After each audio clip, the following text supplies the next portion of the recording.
Autobiography of Andrew Carnegie by Andrew Carnegie. Chapter 15. Coaching Trip and Marriage. The freedom of my native town, Dunfermline, was conferred upon me July 12, 1877, the first freedom and the greatest honor I ever received. I was overwhelmed. Only 2 signatures upon the roll came between mine and Sir Walter Scott's, who had been made a burgess. My parents had seen him one day sketching Dunfermline Abbey and often told me about his appearance. My speech in reply to the freedom was the subject of much concern. I spoke to my Uncle Bailey Morrison, telling him I just felt like saying so and so, as this really was in my heart. He was an orator himself, and he spoke words of wisdom to me then. "Just say that, Andra. Nothing like saying just what you really feel." It was a lesson in public speaking which I took to heart. There was one rule I might suggest for youthful orators. When you stand up before an audience, reflect that there are before you only men and women. You should speak to them as you speak to other men and women in daily intercourse. If you are not trying to be something different from yourself, there is no more occasion for embarrassment than if you were talking in your office to a party of your own people. None whatever. It is trying to be other than oneself that unmans one. Be your own natural self and go ahead.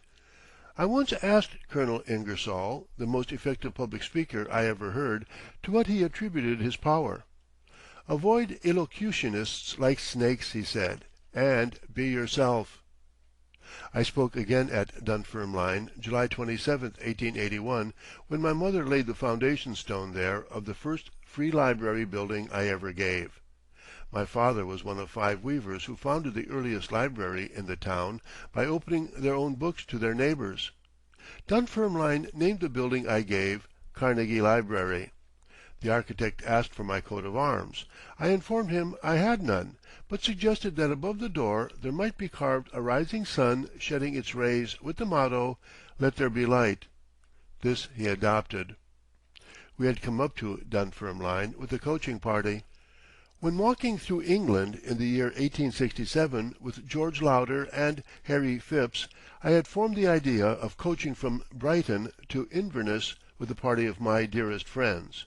The time had come for the long-promised trip, and in the spring of 1881 we sailed from New York, a party of 11, to enjoy one of the happiest excursions of my life.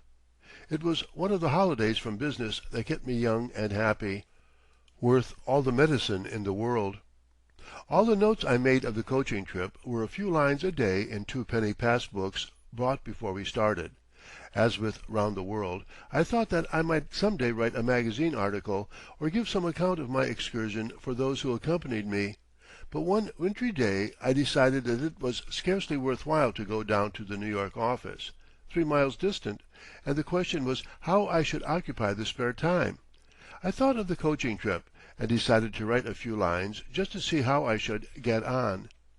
The narrative flowed freely, and before the day was over I had written between 3,000 and 4,000 words. I took up the pleasing task every stormy day when it was unnecessary for me to visit the office, and in exactly 20 sittings I had finished a book.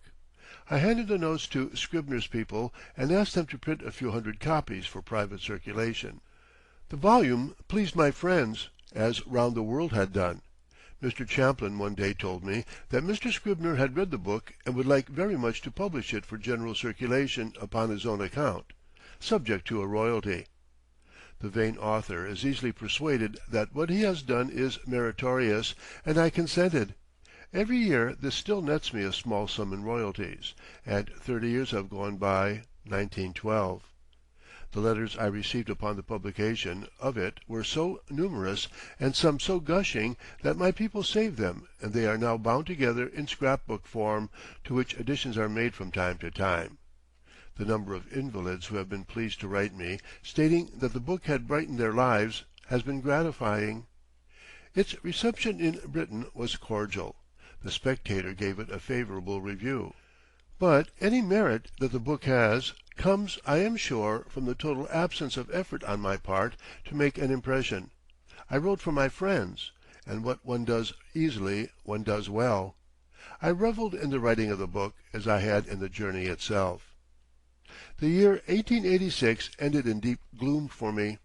My life as a happy, careless young man, with every want looked after, was over. I was left alone in the world. My mother and brother passed away in November, within a few days of each other, while I lay in bed under a severe attack of typhoid fever, unable to move and, perhaps fortunately, unable to feel the full weight of the catastrophe, being myself face to face with death. I was the first stricken. Upon returning from a visit in the East to our cottage at Crescent Springs on top of the Alleghanies, where my mother and I spent our happy summers, I had been quite unwell for a day or two before leaving New York. A physician being summoned, my trouble was pronounced typhoid fever. Professor Dennis was called from New York, and he corroborated the diagnosis. An attendant physician and trained nurse were provided at once. Soon after, my mother broke down, and my brother in Pittsburgh also was reported ill. I was despaired of. I was so low, and then my whole nature seemed to change. I became reconciled, indulged in pleasing meditations, was without the slightest pain. My mother's and brother's serious condition had not been revealed to me, and when I was informed that both had left me forever, it seemed only natural that I should follow them. We had never been separated. Why should we be now? But it was decreed otherwise. I recovered slowly, and the future began to occupy my thoughts. There was only one ray of hope and comfort in it. Toward that my thoughts always turned. For several years I had known Miss Louise Whitfield. Her mother permitted her to ride with me in the Central Park. We were both very fond of riding. Other young ladies were on my list.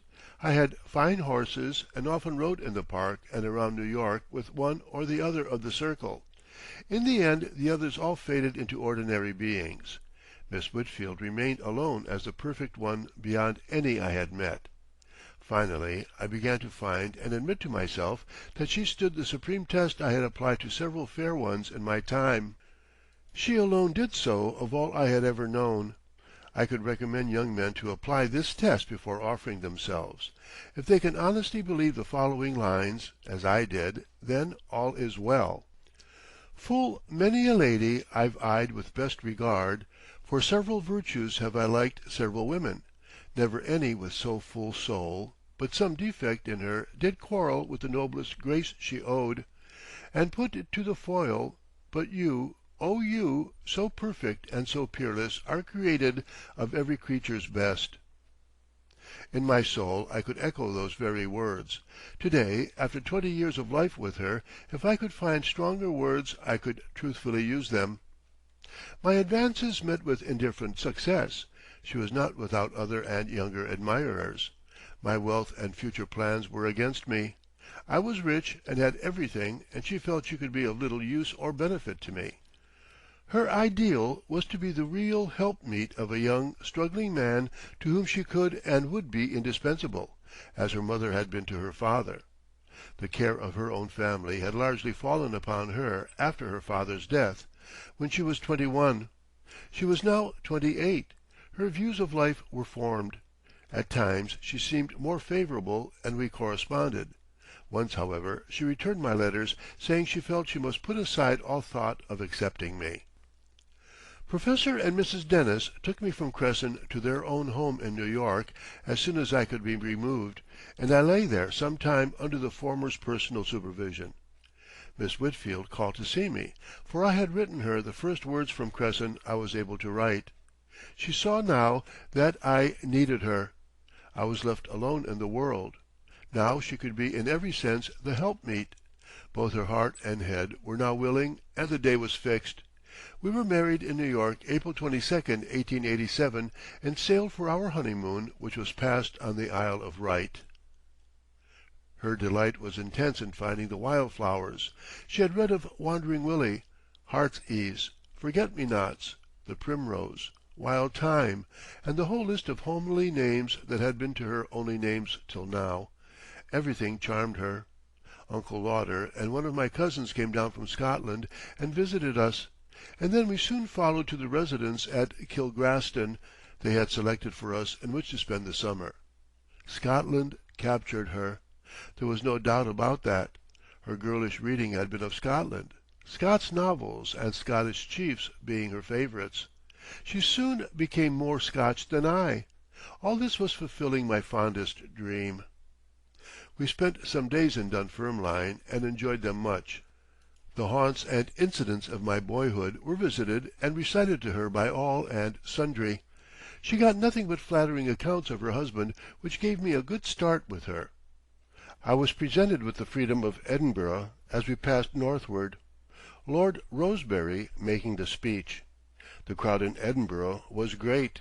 I addressed the working men in the largest hall and received a present from them, as did Mrs. Carnegie also, a brooch she values highly.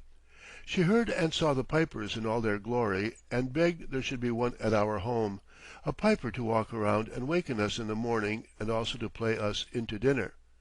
American as she is to the core, and Connecticut Puritan at that, she declared that if condemned to live upon a lonely island and allowed to choose only one musical instrument, it would be the pipes. The piper was secured quickly enough. One called and presented credentials from Cluny Macpherson. We engaged him and were preceded by him playing the pipes as we entered our Kilgraston house. We enjoyed Kilgraston, although Mrs. Carnegie still longed for a wilder and more Highland home. Matthew Arnold visited us, as did Mr. and Mrs. Blaine, Senator and Mrs. Eugene Hale, and many friends. Mrs. Carnegie would have my relatives up from Dunfermline, especially the older uncles and aunties. She charmed every one. They expressed their surprise to me that she ever married me, but I told them I was equally surprised. The match had evidently been predestined. We took our piper with us when we returned to New York, and also our housekeeper and some of the servants.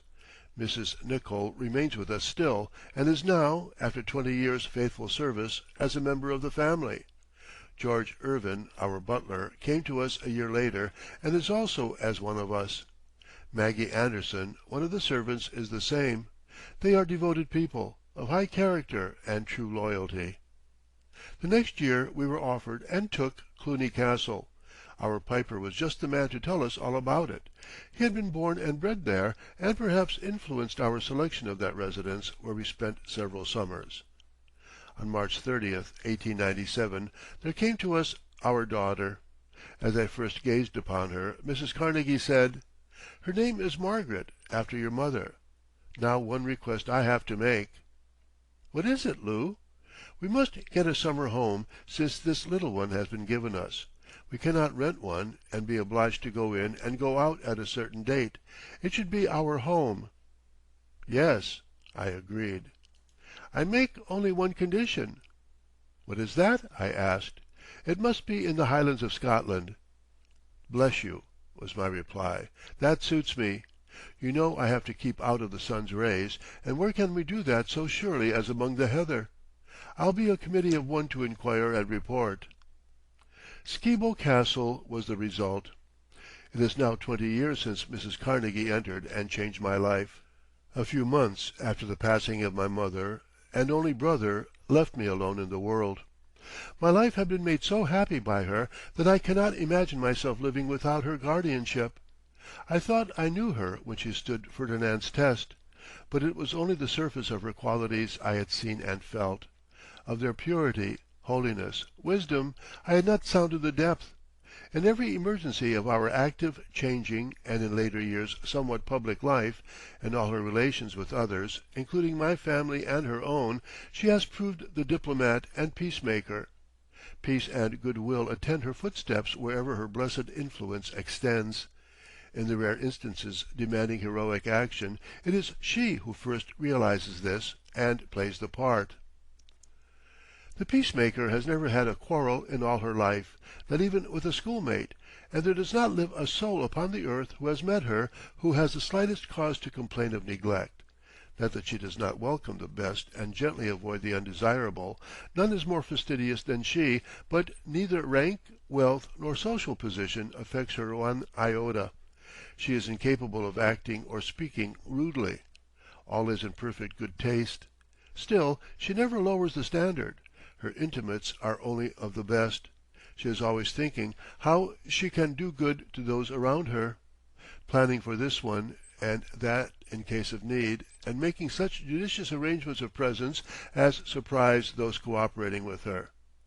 I cannot imagine myself going through these 20 years without her, nor can I endure the thought of living after her. In the course of nature I have not that to meet, but then the thought of what will be cast upon her, a woman left alone with so much requiring attention, and needing a man to decide, gives me intense pain, and I sometimes wish I had this to endure for her.